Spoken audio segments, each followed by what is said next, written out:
Good evening, fellow commissioners. Hi, good evening, and welcome everyone to our Communications and Technology Commission special meeting for Tuesday, February 25th. Want to welcome everybody here. If we could just go around, let's just say hello to everybody. Why don't we start here with Scott? Let's everybody introduce themselves quickly. Scott Trujillo, Assistant City Manager.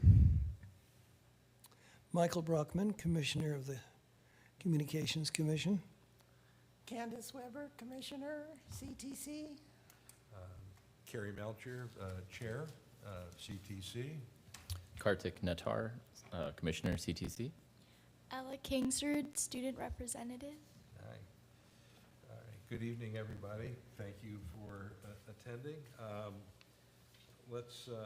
Ella, would you like to lead us in the Pledge of Allegiance? Sure, yeah. Allegiance to the flag of the United States of America and to the republic for which it stands, one nation, under God, indivisible, with liberty and justice for all. Okay. Kind of went out of order. We did our roll call. Good. We have the previous agenda from, when was our Tuesday, December 17th. I was not there at that meeting, so either Commissioner Weber or Brockman? I think, to get in sync with the current agenda, there's Oh, a yeah, presentation yeah, that you're right. precedes. It's been a while. Okay, I know. Yeah, Yeah, Chair, if I We're all a may. little rusty, guys. It's, If we could do also the For the approval of this agenda and then subsequently moving into Yes. the presentation. yes. Right. Do we have a motion for the approval? Motion to approve agenda. A second? Second. All in favor? Aye. All right. And we do have a presentation. We should get to that now. Thank you, Chair. So I'd like to introduce Ryder Smith, who's the President CEO of Trippepi Smith and Associates. His firm is now the city's new communication firm.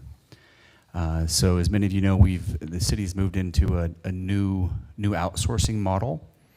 So the former communications team, we did a reduction in force and brought in Trippepi Smith. So I asked Ryder if he could come here and talk a bit about his firm and some of his scope of services on behalf of the city. So, Ryder?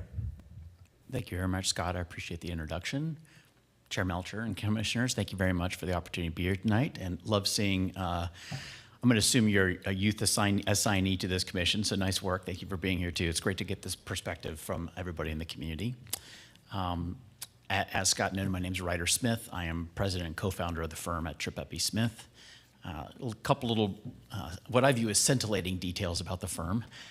But we have almost 70 people on the team. These are full-time W-2 employees, internal, working every day on behalf of our clients. In the last 52 weeks, we've worked with about 240 local government agencies across the state of California.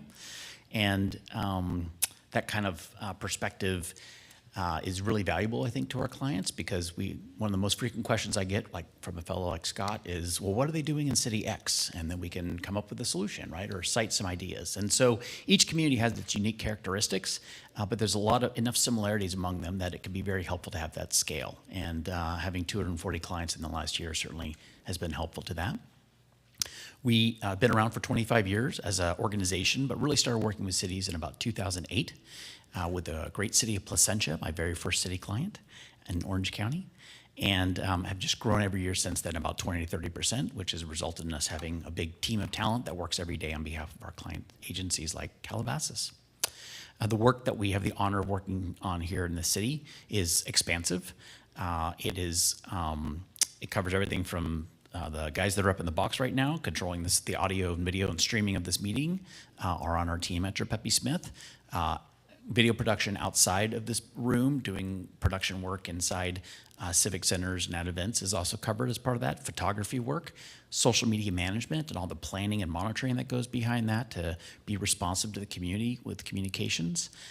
Press releases, press communications. We've been actively working hand in hand with the city manager's office and city council members on communications related to the landfill issue, which I'm sure is very much on the forefront of each of you as commissioners, and is kind of, I will go back to this, but is good evidence of why communications matters.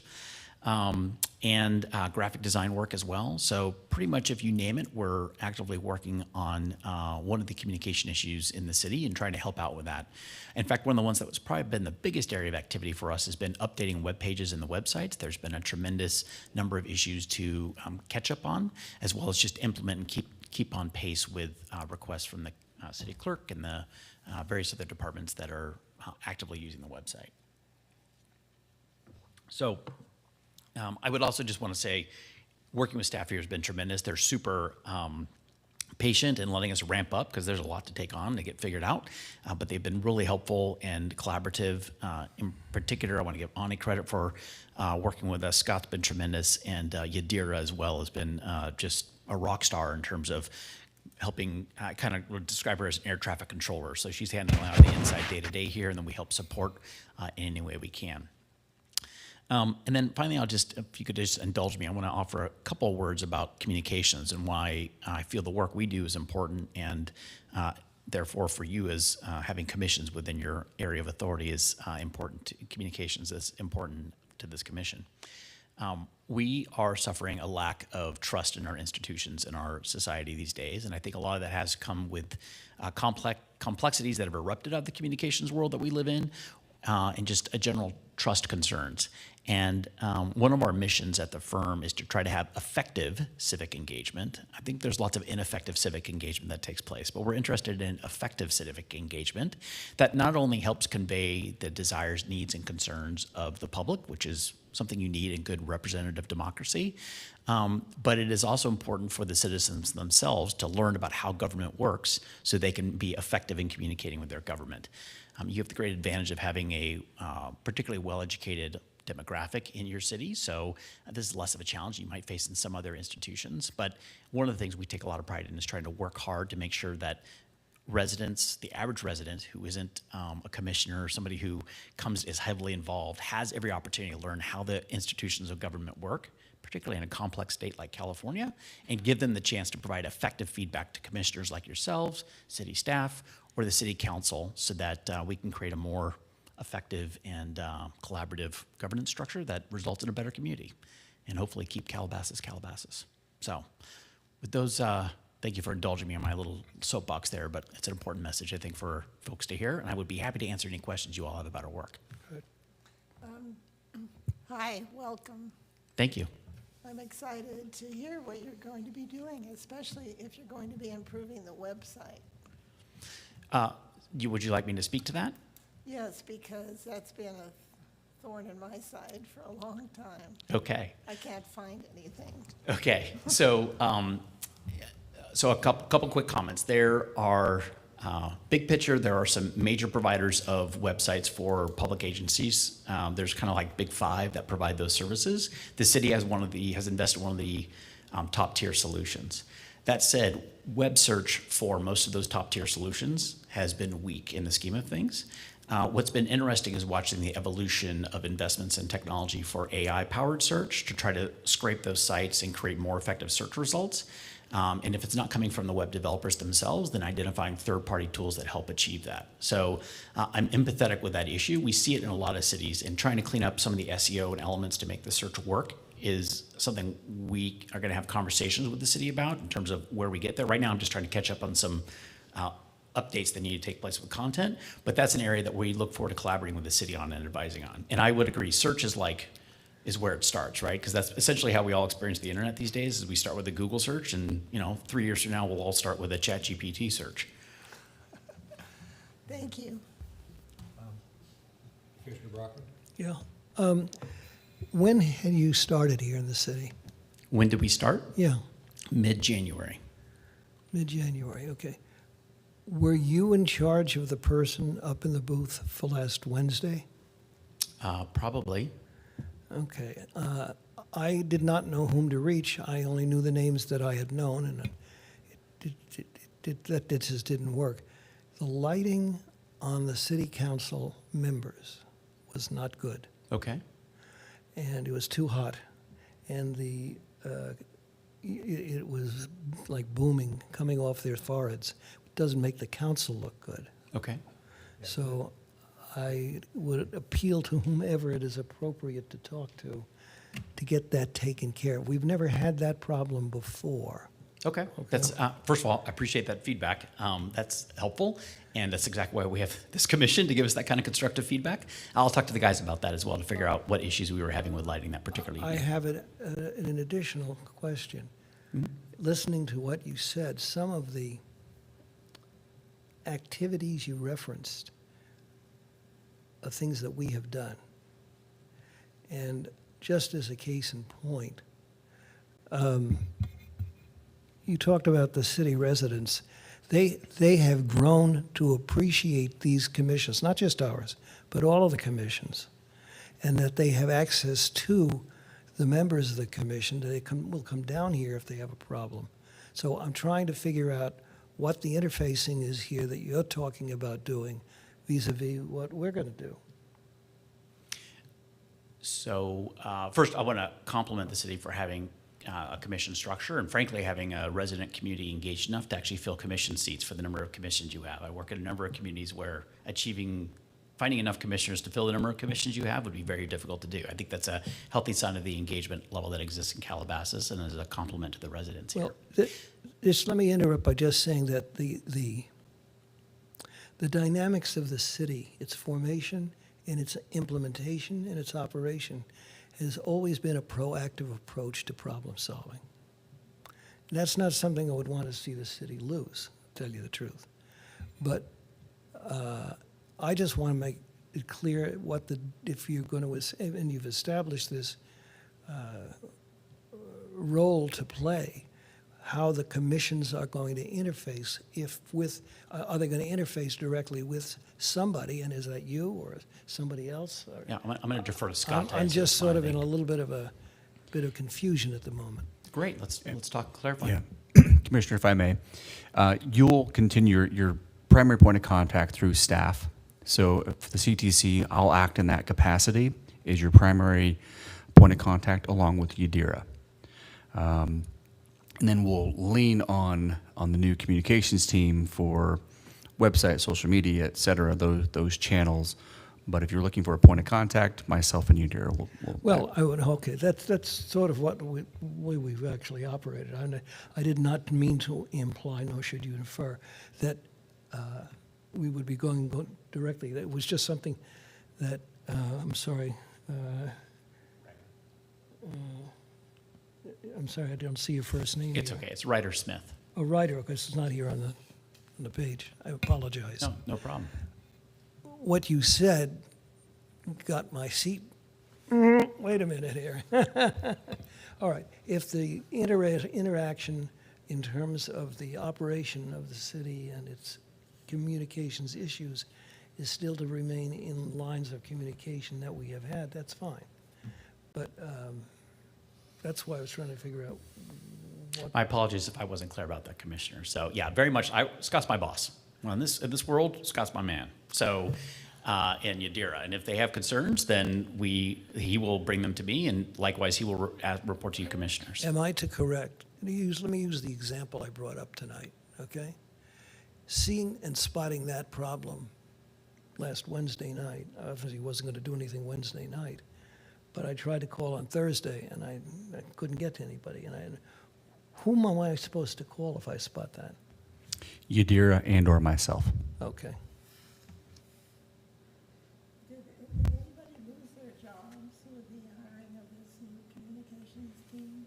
That is correct. So we did a reduction in force. We had layoffs of 4 employees. That is correct.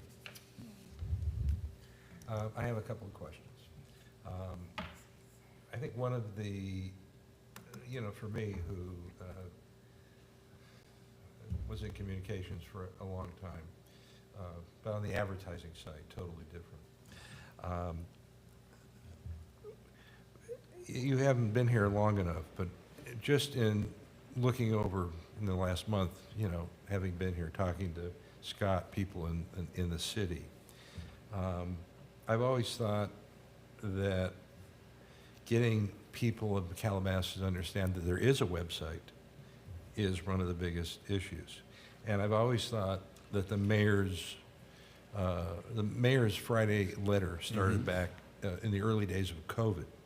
And I thought it was an incredibly good way of communicating to the city of bullet points that, you know, important items. And that went out to, I don't know how many people that goes out to, but I think it goes out to most everybody who's registered their email with the city. And we still need more. People still are hesitant to do that.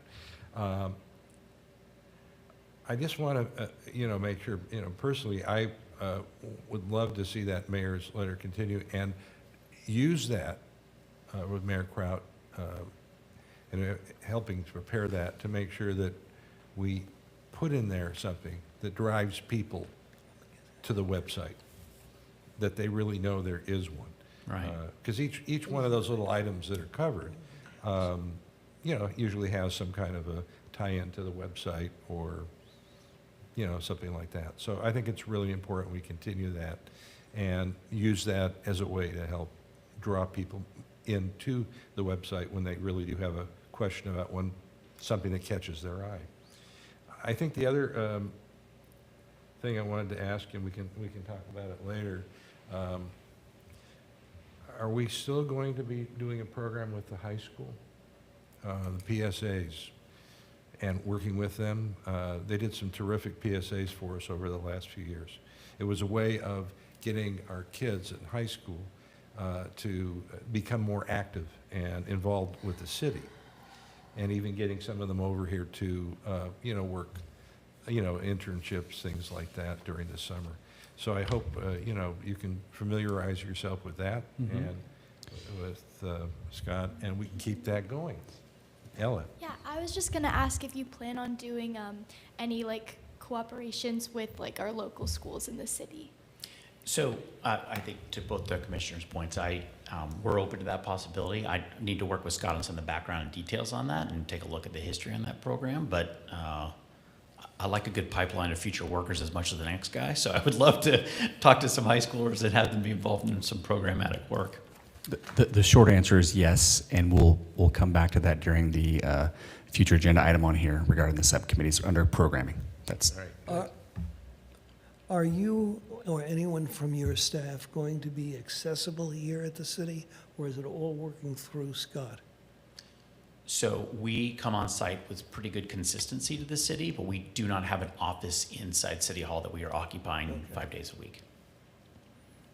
Yeah, so to echo what you mentioned about the mayor's letter, I actually access it through X or Twitter, and that's incredibly helpful. I don't get any emails or anything, at least with regard to that, from the city. And it gives you important information about the city, but also from a commerce perspective, it gives you updates about new businesses and helps to drive traffic to hopefully let those businesses, restaurants survive and things. So I think that's a great resource that definitely should continue. With regard to, I know Ella was talking last time about high school sports, particularly Calabasas high school sports, and putting it on the YouTube channel. I think that would be incredibly helpful for the high school, but also for showcasing our city and the students too. So I would hope that that can be kind of worked out. Okay. First, thank you for that feedback. Could I just address one particular comment too? First, part of my role is to give Scott my advice and insights based upon our work across cities and my 20+ years of doing this kind of work. But ultimately, we take direction from Scott on the work we're going to go get done. For point of information, then the mayor's newsletter is something Scott has asked that we continue to staff and support, and we've taken over that work, collaborating with the mayor, who's been absolutely phenomenal to work with. But broadly speaking, I just want to say, email remains the killer app. Right? I mean, for the most part, when you go to sign up for a lot of social media accounts, you still need some form of an email. Anytime you sign up for any account, really, you need an email. Sometimes a cell phone number will get the job done. But the point is, email is prevalent. Everybody has it. For the most average person, that's how they, the average person, maybe not hardcore X users, it's how they triage their life and organize things. So if I can drop an email into a resident's inbox, that is a huge win from my perspective. And at this point, I would say your mayor's weekly newsletter is probably the most powerful tool you have for reaching the public, because we're not asking people to bookmark the City of Calabasas webpage. We are injecting ourselves into the workflow of the average resident to connect with them. Similar to our strategy with social media, whether we're encountering them on X or Facebook or some other platform. Good, a really good direct response ad. Any commissioners, any other further questions for our guest speaker? Not at this time. I would Okay. just like to ask you something later, but not right now. Okay. Anything else? No, just thank you for the opportunity to work in this beautiful community. We really appreciate it and look forward to great things to come. Great. Thank Thank you you all for very being much. here Thank tonight. you. We really appreciate it. Absolutely. Thank you very much for coming. Okay, moving on. Do we have any other announcements at this time? And public comment. Have any cards? No, I don't think any public comment tonight. No public comment. Yep, okay. Consent calendar. I just have one quick thing that I just realized. Who is going to contact this new commissioner and find out if there's a problem? You, dear, I'll reach out to her. Okay. A new commissioner Yeah. who's supposed to be here, as far as we know. Okay. All right. We have a little bit different, It's a little different format. yeah, so. It's a kind of a blend of the city council Yeah. format. The consent calendar is exactly what? Maybe you could explain what Yeah, these new things are. yeah. Well, So in this particular case, this would only cover the minutes. So these are routine items in nature. So typically at a city council meeting, those are items that with no discussion. They'll all be taken in one motion rather than take each item separately. So in this case, you're just looking to approve the minutes under consent. Okay. No. We haven't approved the minutes. Do we have any discussion about the minutes? I wasn't here, so Yes, you have to abstain. I would move the approval of the minutes for Tuesday I would approve the minutes from Tuesday, December 17th. okay. All in favor? Aye. Okay. Approved. Now, we are moving on to something we do on a yearly basis, and that is reforming our commission and how we run it. What we do on a yearly basis, and it rotates on a yearly basis, is we change the chair and the vice chair. And I think we have two newer commissioners with us. Ella, we'd love to have you on it, but I think you've got better things to do.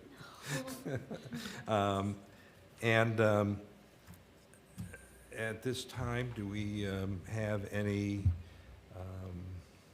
nominations? Would anybody like to make a nomination? I would nominate Candace Weber to be the next chair. All right. I would second that. And do we have approval? All in favor? Aye. Aye. Congratulations. Thank you. And we also have to approve and nominate a vice chair. And I would like to take a moment and recommend that Commissioner Nuttall be our vice chair for the coming year. All right, good. All in favor? Aye. All right. We didn't second that, but he seconded it. It's all right. All right, so I think we want to do some switching at this time? Yeah, you can go ahead and. Yeah, let's go ahead and do that. And Chair Weber, you can move over here. I'll go down to the end. Yes, we have to do this meeting.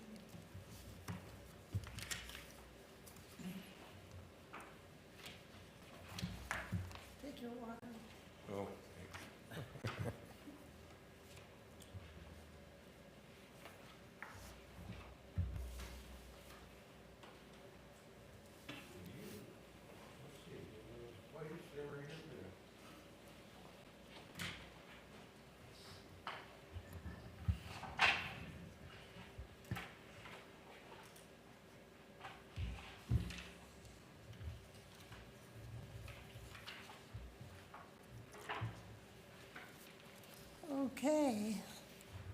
First of all, thank you. Thank you, everyone. I'll do the best job I can. And thank you for having faith in me. I'm going to need your help tonight because we're working with us a little bit different. So if I stumble, somebody help me out, okay?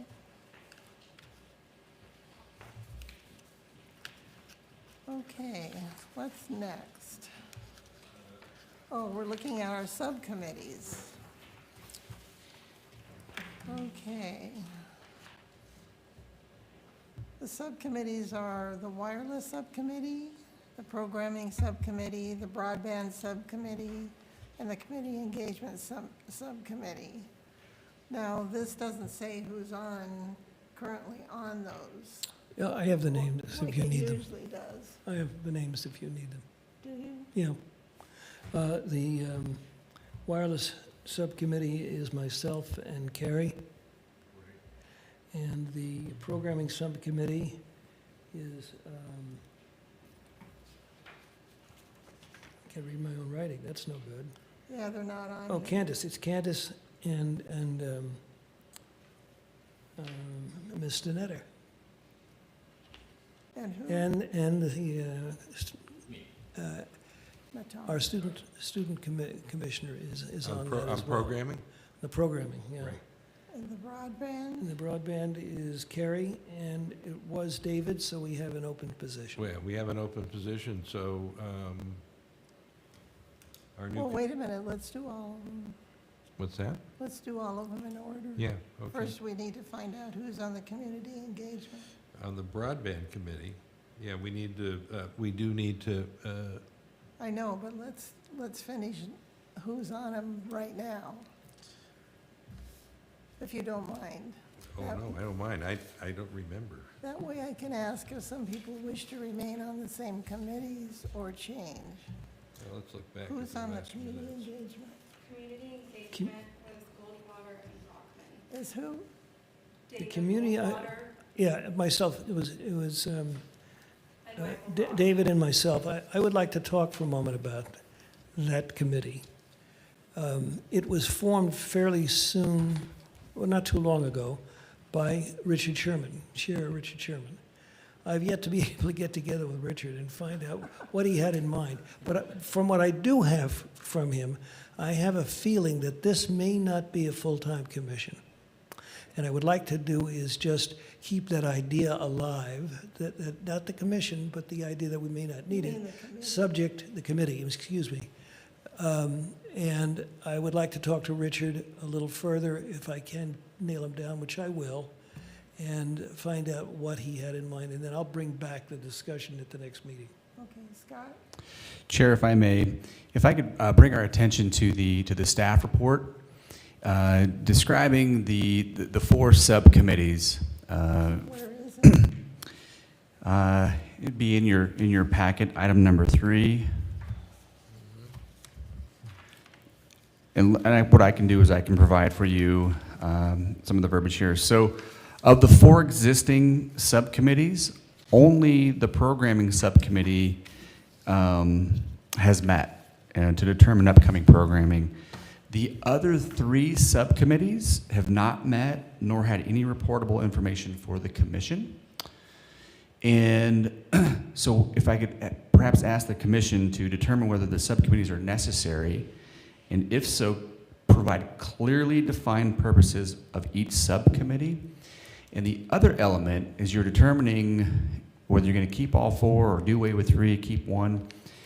An item that went before this city council recently regarding subcommittees, and/or I'll use subcommittee/standing committee interchangeably. Those historically have not been agendized, and which is a violation of the Brown Act. So moving forward, if you keep these subcommittees, we must agendize and post them just like any other meeting. So you couldn't call a meeting today and decide to meet one later this afternoon. If you wish to move in that direction to have a little more flexibility, then we'd go with an ad hoc committee. So the difference between a standing or a subcommittee versus an ad hoc committee is an ad hoc committee is finite in nature, and it's very purpose-driven. There's a specific task you're working on with an actual end date. So lots to unpack, but I want to share that with the commission. So, but it's at your desire whether or not you keep all 4, eliminate 3, or what have you. So, thank you. My one question is, I thought because the subcommittees are only 2 people, that qualifies under the Brown Act, correct? No. So along with our new agendas and so forth in the format, when our seasoned city clerk had come in, Lisa Pope, she identified that although there's two members, as long as it's an ongoing matter with no end date, those must be agendized under the Brown Act, even with 2. So the same exact conversation happened at the council meeting, and they opted to get rid of some of the subcommittees, move to ad hoc on others. So it's at the discretion, though, of the commission how you wish to proceed. Are you saying you want us to decide right now what we want to do with this? Yeah, this would be a timely matter to have this discussion and see how you want to proceed the rest of this. Well, does anybody have any input as to whether we do ad hoc or the other? My input would be, and just going over these, our subcommittees, since I've been on the commission for a few years now, is that the programming subcommittee needs to be here. It needs to be an ongoing subcommittee. Wireless and broadband, have kind of blended for me into the same kind of technology. So maybe those 2 could be combined, and we could make it more than an ad hoc, if I'm getting the terminology right, that could meet without having to agendize the meeting? If you have a specific issue or matter that you're addressing, for example, if you wanted to work on broadband or wireless with a particular HOA, on a particular tower, a particular location, and so that's a finite, it's an identified specific project with an actual end date, so you know when that's come to a conclusion, you can identify that as an ad hoc. But then that terminates and that ad hoc no longer exists. Gotcha. All right, well, we don't generally, on this commission, deal directly with HOAs. So that would be, yeah. I would like to make a suggestion. Because this is a little more of a dramatic change that we haven't gotten used to.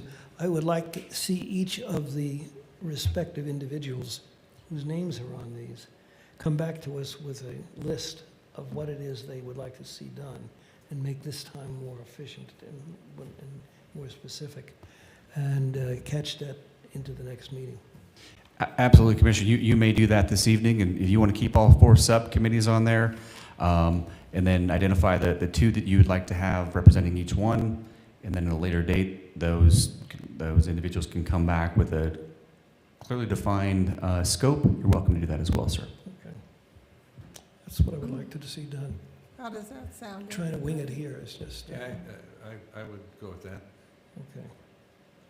Yeah, it seems a little rushed. So we've got to come back at the to do next it. meeting with a plan of action.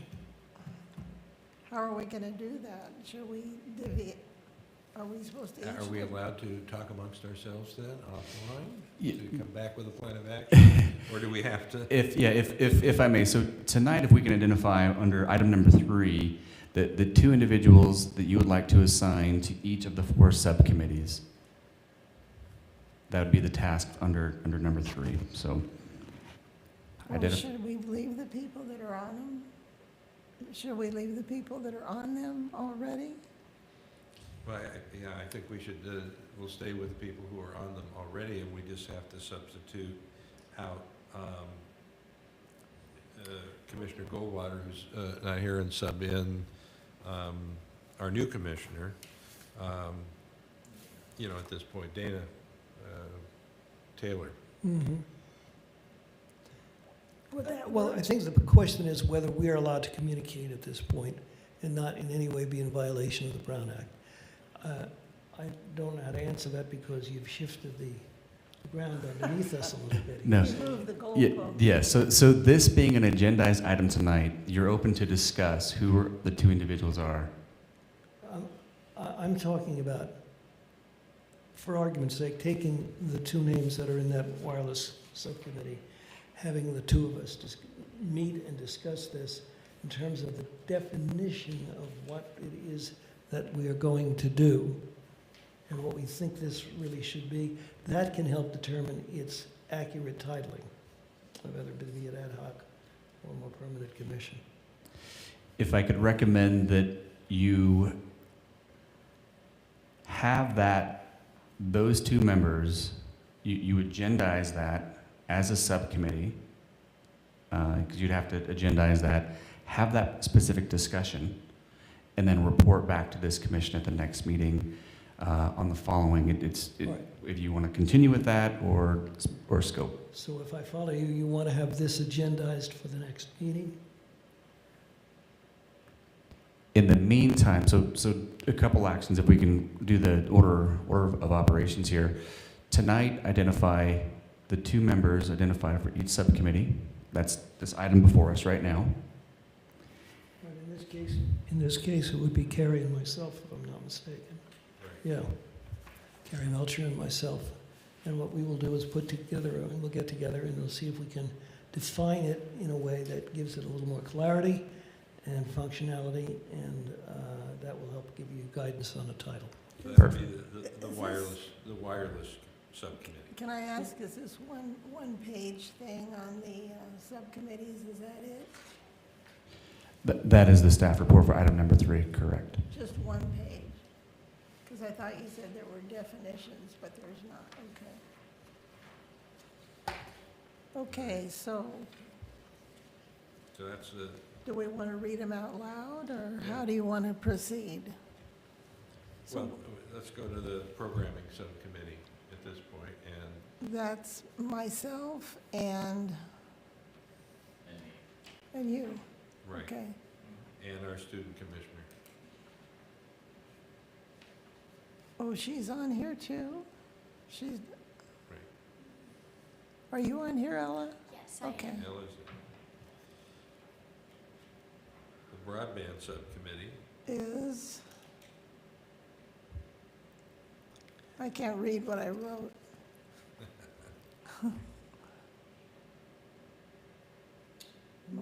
Who's on the broadband? Broadband is just, is Carrie. Yeah, the Whereas broadband subcommittee. David was the other one. Yeah, Commissioner Goldwater would have been the other one, so, and we'll add the new person, we'll add Commissioner Taylor to that.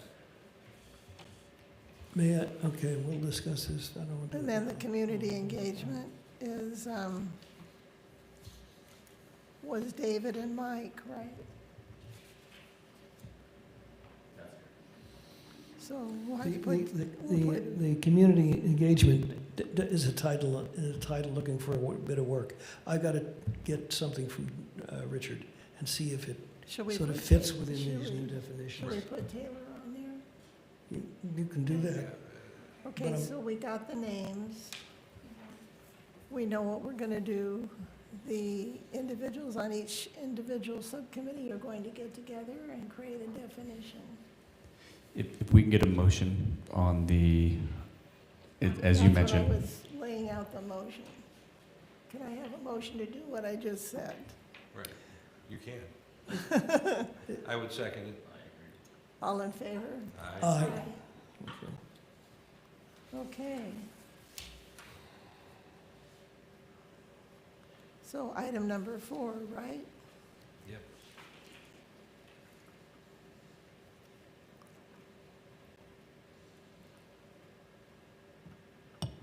receive, discuss, and file the report.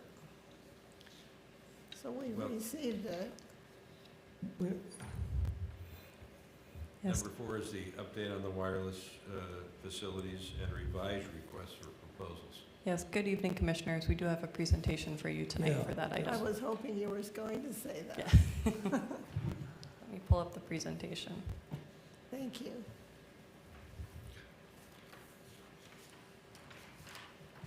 Okay, so tonight we have for you an update on wireless telecommunication facilities and the revised request for proposals for wireless telecommunication facility leases. So first, just a little bit of background on wireless facilities. In April of 2021, the Calabasas Municipal Code was amended to create the Tier 1 permit process. And the purpose of the Tier 1 permit process was really to allow for a streamlined process, which is a ministerial review, a staff level approval without a public hearing for projects that meet the city's stealth design requirements. And the purpose of Tier 1 was to minimize the kind of some of the intrusiveness and the visibility of cell sites while still allowing for new and modified facilities in order to balance aesthetics while also improving cell coverage throughout the city, since we know that's an important issue for the community. And then, since 2021, staff has met with industry representatives, with HOA representatives, carriers, and residents. We've tried to connect residents and interested landlords to wireless carrier representatives with the goal of finding sites for the development of wireless facilities. So this is a table that shows Tier 1 project applications that have been submitted since 2021. In total, 19 Tier 1 applications have been submitted since that ordinance was created in 2021. 15 of those applications have been approved by planning. However, only 4 of the 19 submitted applications were for new facilities. Out of those 4, only 1 application for new facility has been approved. So there have been many factors that have contributed to the delays in applications and in sites, even for the applications for modifications that have obtained planning approval. The issue that we've heard, that staff has heard, expressed most often from carriers, is delays in obtaining access or legal rights to the site, often from HOAs or from utility companies. So even after a project obtains city approval, if the carrier isn't able to sort out legal access to the site, then the site can't be constructed, even if it meets all city requirements. What, And you said for gaining access? yes. Does that mean ownership or? Either legal access if they need to get access through a property owner to the site, or the actual individual site that the facility is on. Okay. Oftentimes carriers will need to gain access maybe from the water district to utilize the property, and maybe they need to go through someone else's property to the water district's property. So there's a lot of individuals they need permission from in order to locate on a specific site. Thank you. Mm-hmm. So on this slide, we have 3 sites which are examples of Tier 1 applications that have been submitted to us in order to construct new facilities. If you can see my cursor here, this first image we have right here, this is a rendering of a proposed AT&T site located at the Las Virgenes Village Shopping Center at the top of Las Virgenes Road. This is the most recent photo simulation we have for the project. This project was initially submitted in 2022. It is still in process. We are still working with the applicant on this one. As you can see in the image, the site is a faux tower, which is designed to match the architecture of the shopping center.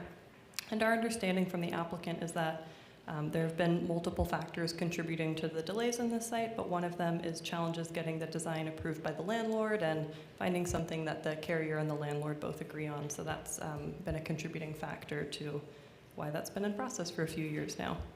And next, on the right-hand side here, this is a photo simulation of another AT&T site. This is at the Cordova water tank. As you can see from the rendering, this is a mono-eucalyptus design. The site was submitted to us in 2023.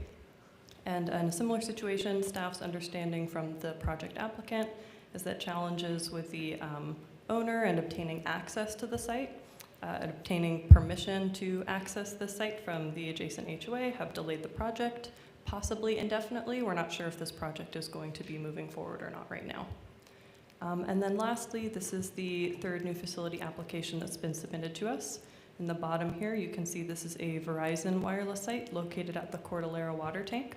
It's a pole-mounted design painted to match the existing water tank, and it's the same design as the other two carriers. You can see one right here and one right here, the existing facilities at this location. One of them is AT&T and one is T-Mobile, I believe. So this project has been approved by planning, and our understanding for the site is that the applicant is still working with the HOA and the water district on obtaining the necessary permissions to access and to utilize this site.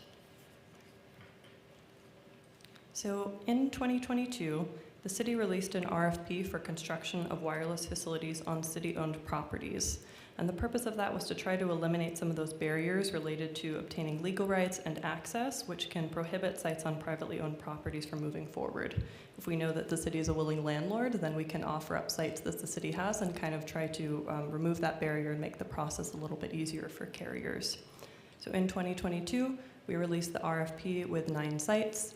These sites were the Civic Center Complex, the Calabasas Community Center, De Anza Park, Gates Canyon Park, the Rondell Hotel Park and Ride Lot. We own a parcel at the intersection of Las Virgenes and Muro Road, right next to where the old City Hall used to be.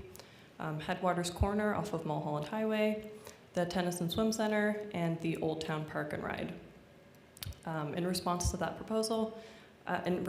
RFP, we received 2 proposals. However, neither of those proposals was sufficient to move forward with. Out of those 2, one of them was not stealth-designed facilities, which is a requirement for Tier 1 and not something we wanted on city-owned properties. And the other proposal was a third-party tower builder. And so as a third party, they needed to make sure they had sufficient interest from multiple carriers in order to be able to build those sites. And they were not able to find that sufficient interest to move forward into entering an agreement with the city to build out multi-carrier sites within the city. So now we're back to the drawing board, and we're releasing the RFP again with a few changes to it in order to try to help encourage more respondents to be submitted this time and some that we can actually move forward with. So we've included 3 additional sites this time around. We have Grape Arbor Park, Creekside Park, and Wild Walnut Park. The first RFP also encouraged co-location and encouraged multi-carrier sites. So that way we could have one site that had multiple different carriers occupying that space. And based on some of the challenges that we'd experienced with the first RFP, we realized we didn't have much luck with that approach because there's a lot of coordination needed. A third-party builder needs a high level of interest from multiple carriers in order to commit to building one site. So because that was not successful in 2022, this time around we're encouraging and allowing for individual carriers. So for example, if AT&T wants to build a site on a city-owned property, they can do that instead of having to organize 3 carriers on one site. We're hoping that will be a little bit easier this time around. And the first RFP required preliminary designs for each site, drawings and renderings. And while that can be helpful, it's also time-consuming for an initial proposal. So this time around, the city is asking for, at minimum, sample drawings and renderings from a previous project so that respondents don't have to take the time to prepare those renderings for each site. Obviously, that will be required in order to move forward with a proposal, but just in order for them to submit one, we're not requiring that this time around. And lastly, this time the RFP is incorporating recommended design ideas for each site in order to help communicate the city's vision to potential respondents. So here we have a map that shows the 12 sites throughout the city. We have 12 now, 9 the first time, 3 that we've added. And 6 are on the west side of the city, 6 are on the east side of the city. And I want to point out that 2 of those 12 properties, which is site 6 right here, this is the Old Town Park and Ride lot, and 7, which is Gates Canyon, those are both owned by the city but located outside the city's boundaries. So those 2 sites would just require permits from LA County and LA City respectively. We are still including those sites in the RFP because they are city-owned properties and they are located in areas that have a high need for better cell coverage. It would just be a slightly different permitting process for those 2 sites. Here we just have a few examples from the RFP. So here, for example, is site 4, which is De Anza Park. And as shown, we included our recommended designs for each site. So at De Anza Park, for example, the city envisions a fake flagpole or a faux light pole at this location in order to kind of blend in with the features that the park has currently. And this is for Site 10, Grape Arbor Park, which is one of the newly added parks. At this site, we envision a faux flagpole or a mono-eucalyptus design, again, to blend in with kind of the trees that the park currently has, or with the features that the park currently has. So our next steps, we're hoping to get input from the CTC members tonight, and with that input incorporated, the revised RFP is planned to be released next week on March 3rd, 2025. Additional outreach will be done on staff's end to ensure that the RFP is posted on relevant websites and sent to industry contacts in order to encourage more responses this time.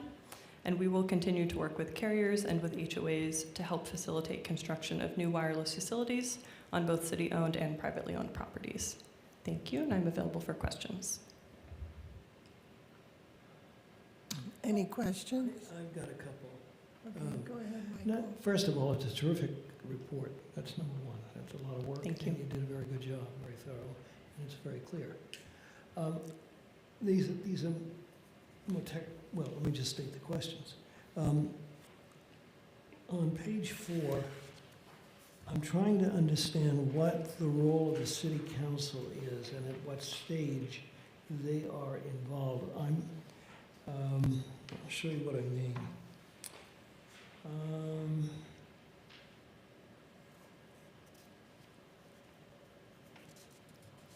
Commissioner Brockman, you're asking about on page 4 of the RFP, right? Yeah, So City Council would be involved in any formal lease agreement since staff doesn't have the authority to approve lease agreements with the carriers or the potential respondents. So that's the stage at which the City Council would be involved. so I'm correct that there really is no interplay for us at this point within that process. This is work that you would normally been doing, and then that would go to the council when you had something substantive for them to assess.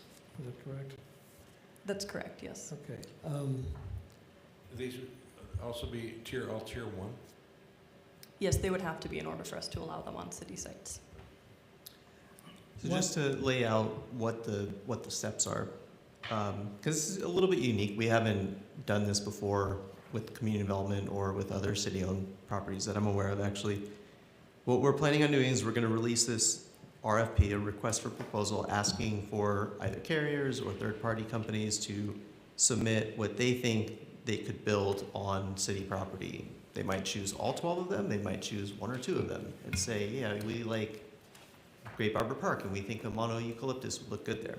At that point, if through vetting it with staff, we believe that it's a reasonable project to move forward with, and that would include potential terms of a lease agreement, we would then work with our city attorney and with their council to develop a draft lease agreement and bring that forward to city council. Because the city council ultimately, to answer your question, has to approve any formal lease agreement.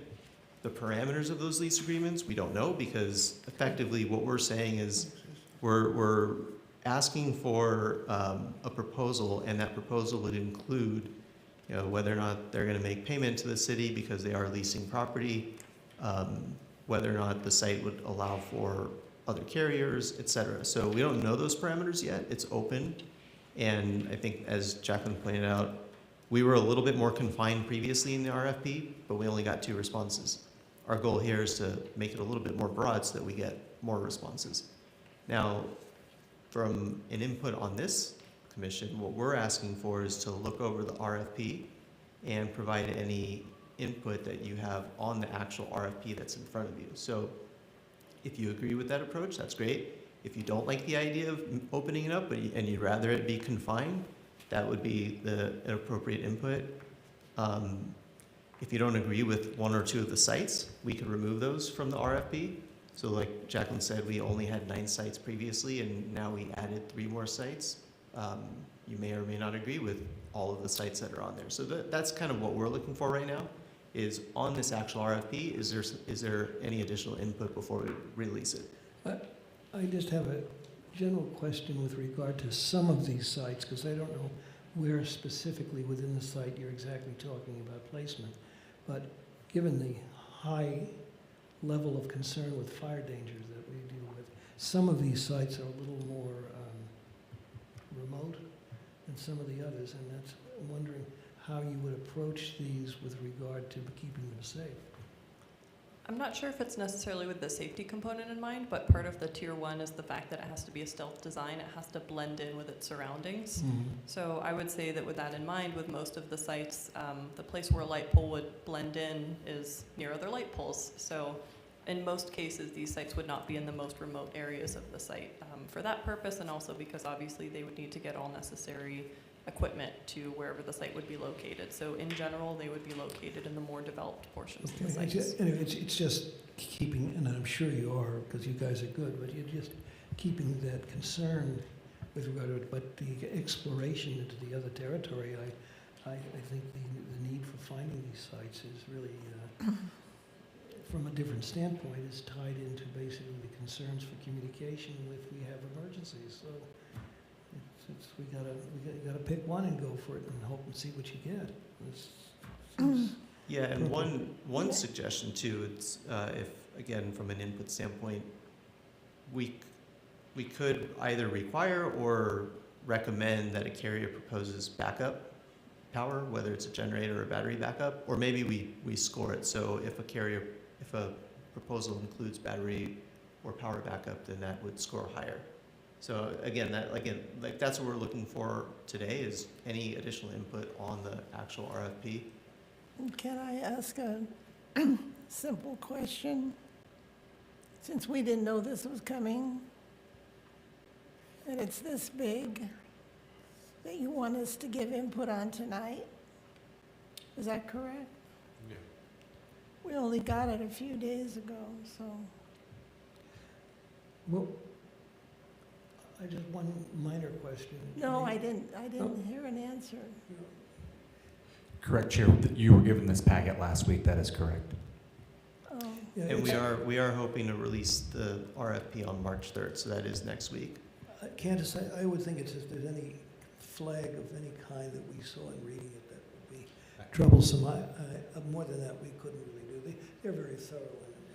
Yeah. I think for me, I mean, all these sites are great. I'm glad that we're expanding the number of sites, just more options for the carriers. They're all the outskirts, aren't they? They really are. There's nothing in the middle.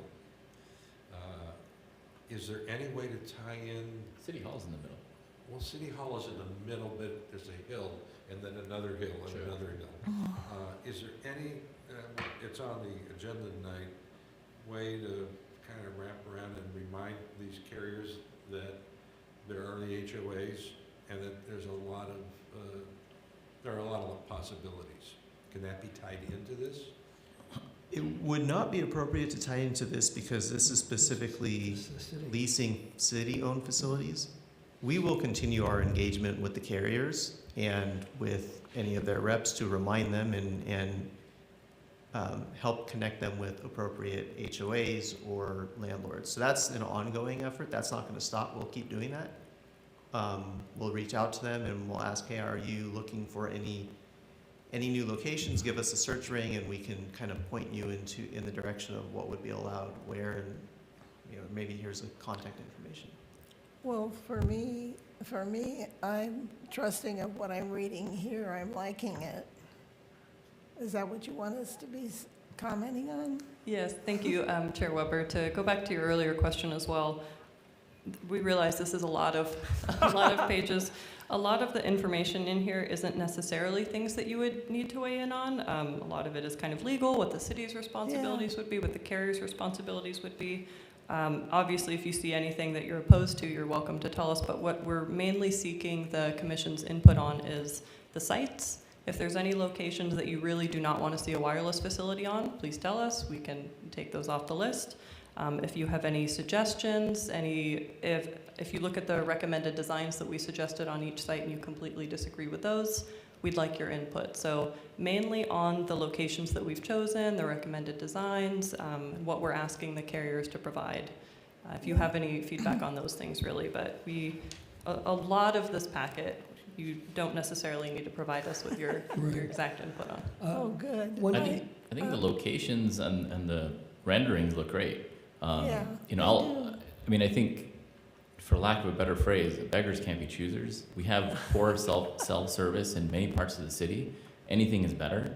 If we're going to start limiting or restricting, we're not getting so many proposals that we can sit here and cherry pick which ones we want.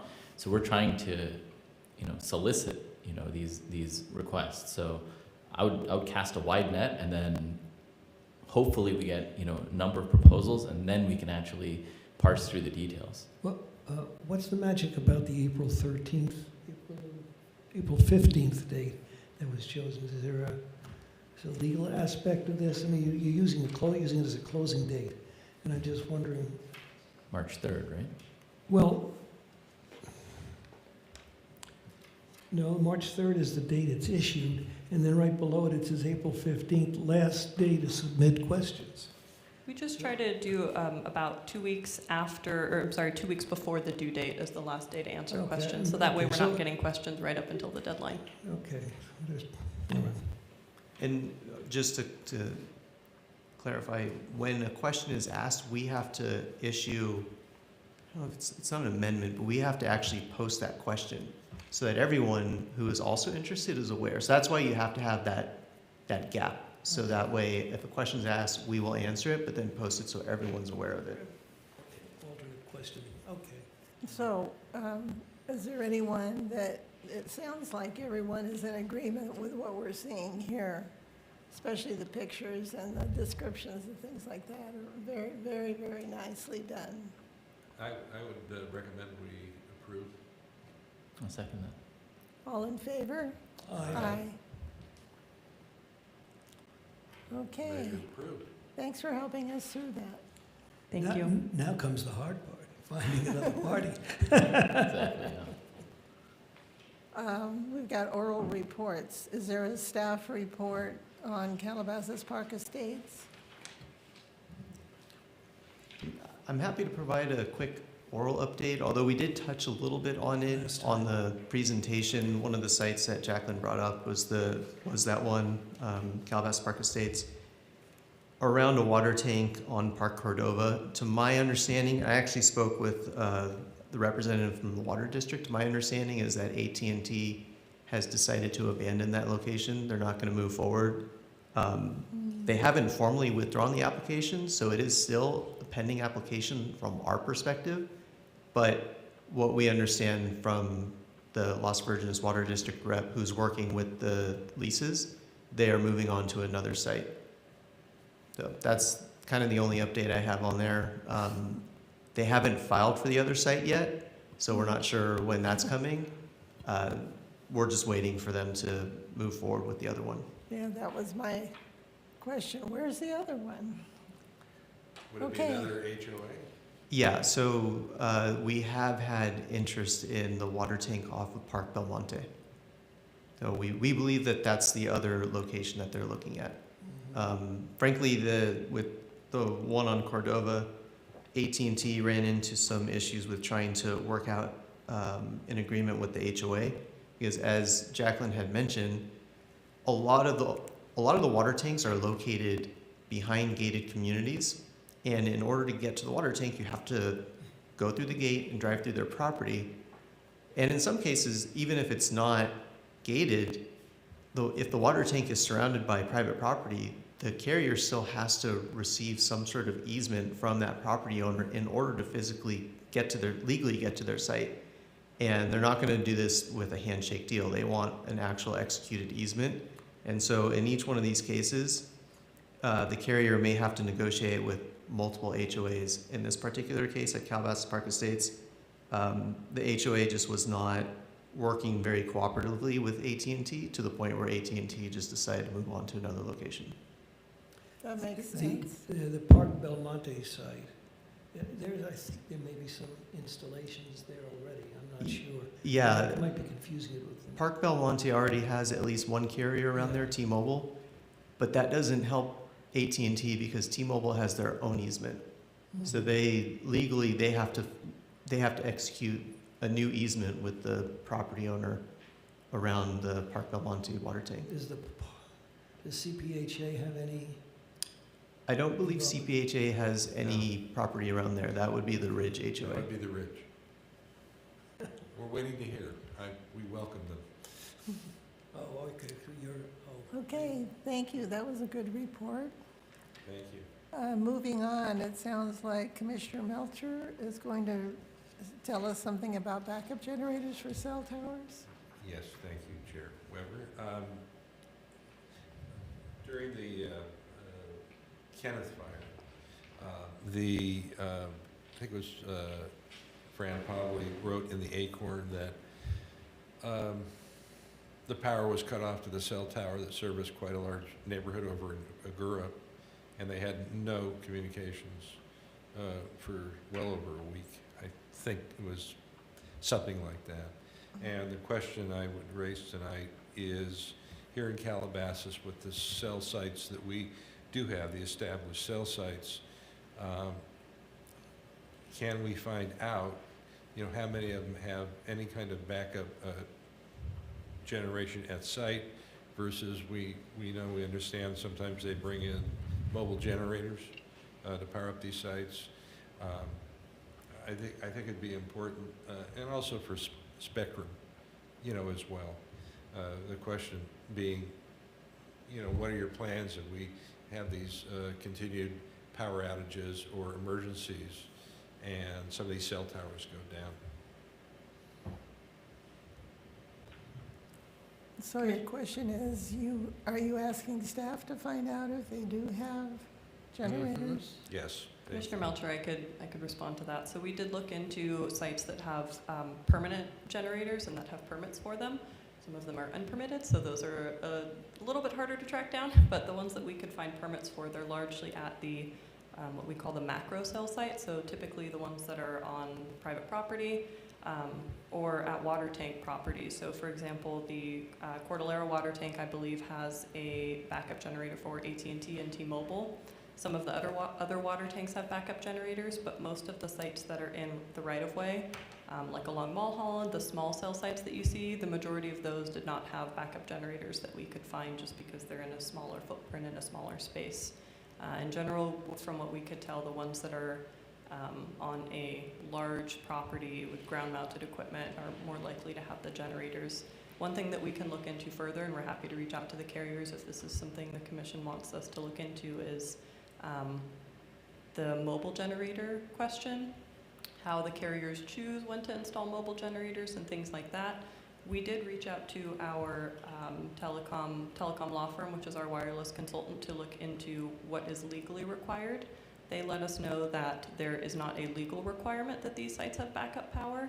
The FCC encourages it, but doesn't require it. So I believe, from our understanding, it's up to the individual carrier's policies. So again, we can reach out to them to get a little bit more information from them.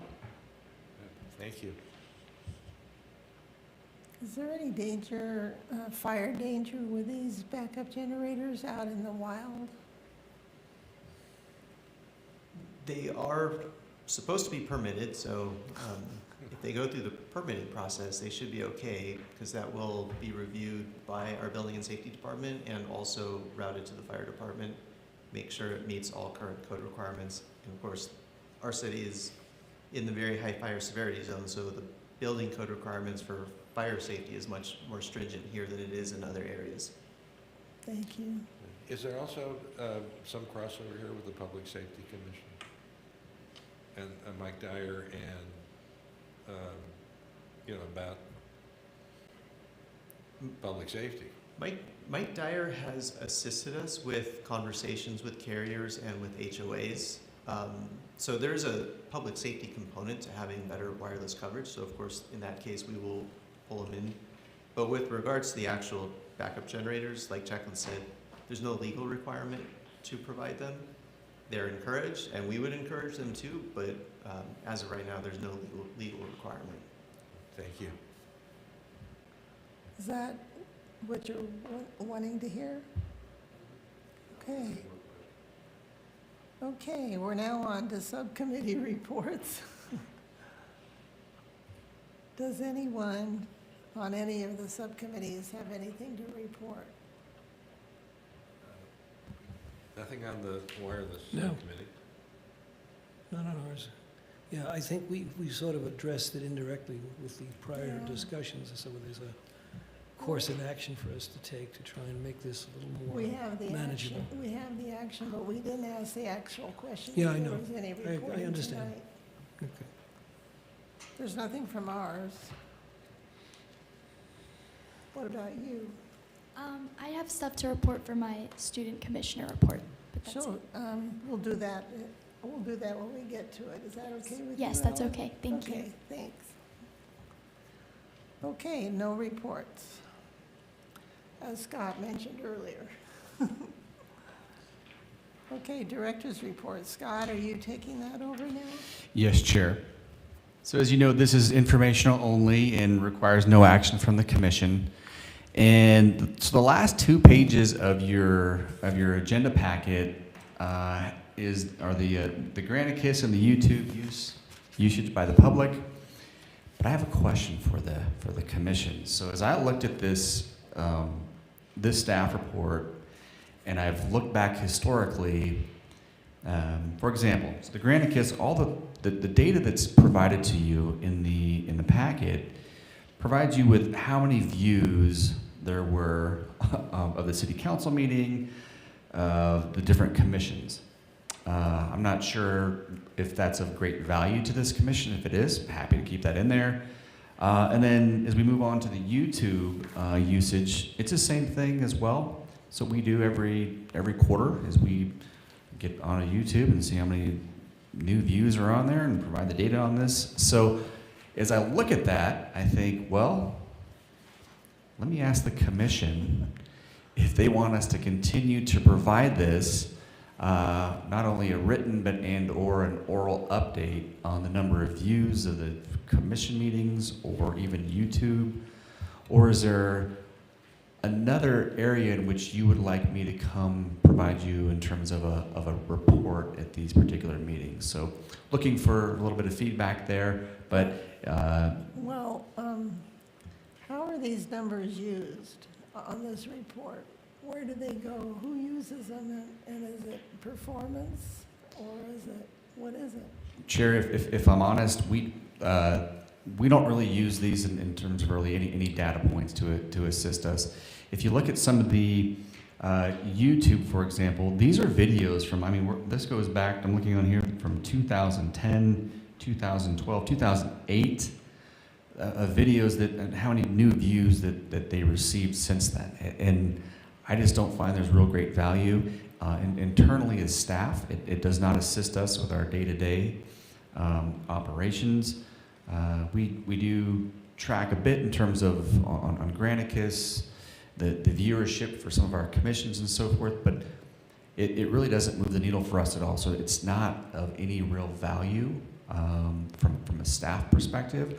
However, if the commission finds that this is valuable, I'm happy to always produce this report. I'd like to make a suggestion. Just a moment. Does anyone have any input on how important that report is to them?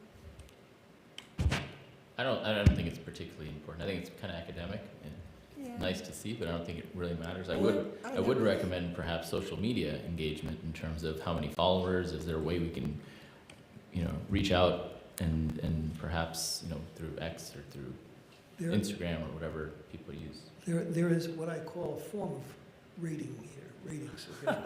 It's not the best format. The mixing of them, as you say, going back so many years, that blunts the effectiveness of this. I would say that if there was a system that gave us a more current update, just the periods of the month, okay? We don't have to go back too much further than that, I don't think. Just to see which areas are getting activity and are getting some feedback.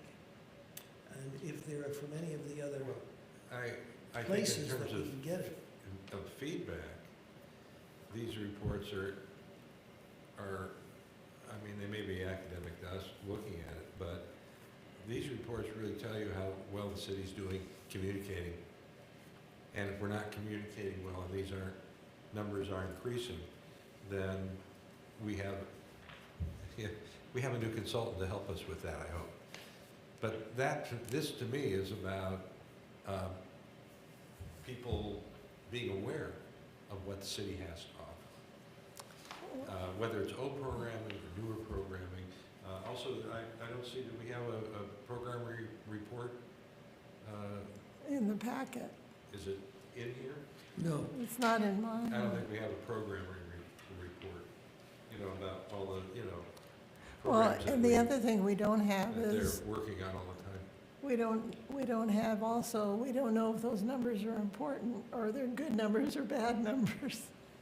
But We I just, think no, that we just get a number. if we can frame this to make a little less work for the staff, and also to make it more clear for us, if you took, let's say, I'm gonna just say the top 20 of the list, is, to go all the way back, all of this is I think, limited. But some way to condense it in some fashion. I love the idea of the data points for social media and also even our website. We can provide data in terms of what web pages are the most popular. I think that's helpful information to the commission.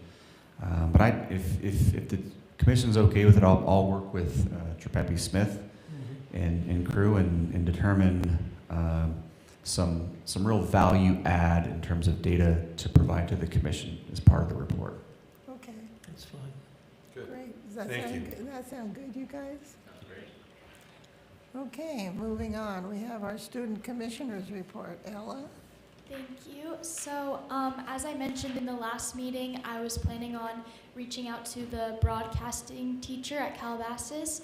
I'm still waiting on a response from him, so I was planning on sending a follow-up email, hopefully to meet with him and discuss some things.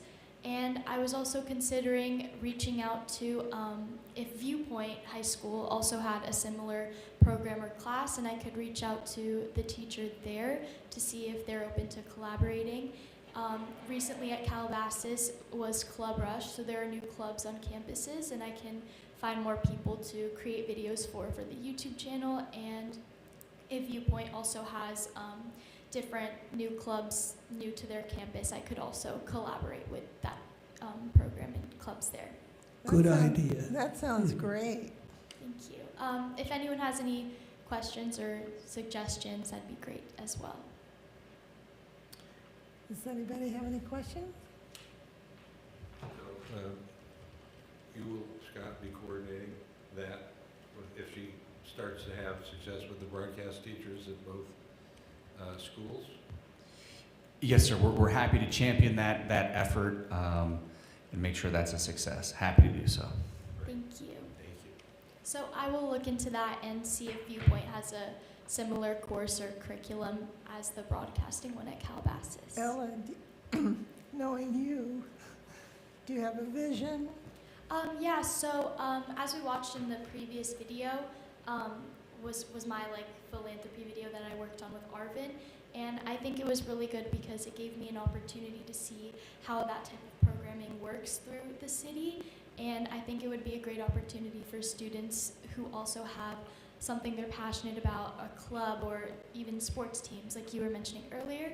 So I think it's really important to connect that through the city so people understand how programming works and bring attention to their passions.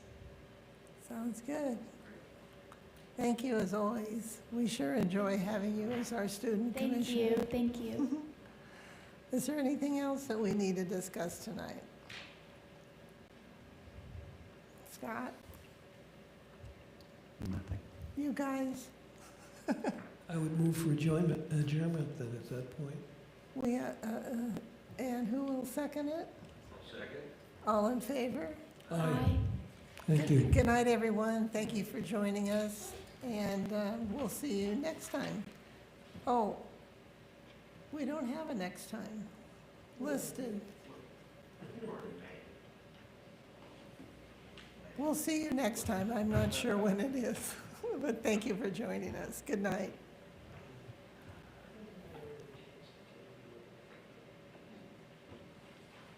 Are we good?